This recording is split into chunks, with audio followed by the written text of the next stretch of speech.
ধুয়ে পরিষ্কার করে লবণ হলুদ দিয়ে ভেজে নিয়েছি। এই চিংড়ি দিয়ে টক করব, চিংড়ির টক। তেঁতুল দিয়ে, কাঁচা তেঁতুল দিয়ে করব, কাঁচা তেঁতুল দিয়ে চিংড়ির টক। তেল গরম হয়ে গেছে, এবার সর্ষে আর শুকনো লঙ্কা ফোড়নে দিলাম।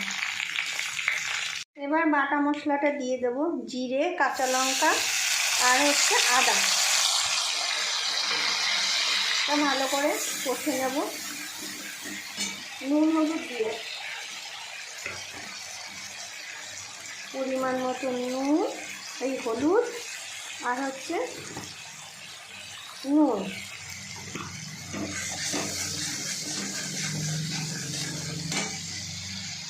মশলাটা ভাজা হয়ে গেছে। এবার কাঁচা তেঁতুলগুলো হালকা খোসা ছাড়িয়ে কেটে ধুয়ে পরিষ্কার করে নিলাম। এবার এগুলো মশলার মধ্যে ভেজে নেব, হালকা ভাজবো। ভাজা হয়ে গেছে, এবার জল দিয়ে দেবো।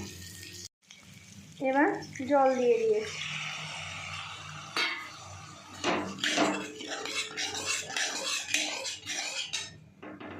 এবার চিংড়ি মাছগুলো দিয়ে দিলাম,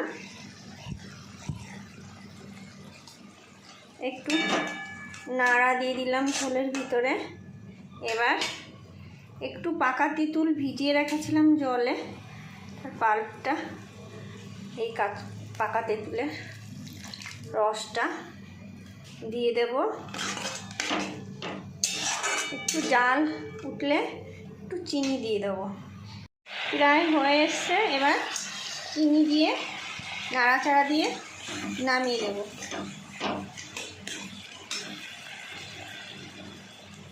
এই চিংড়ির টকটা যদি ভালো লাগে তাহলে তোমরা লাইক করো, কমেন্টে জানিও কেমন হয়েছে, আর শেয়ার করে দিও।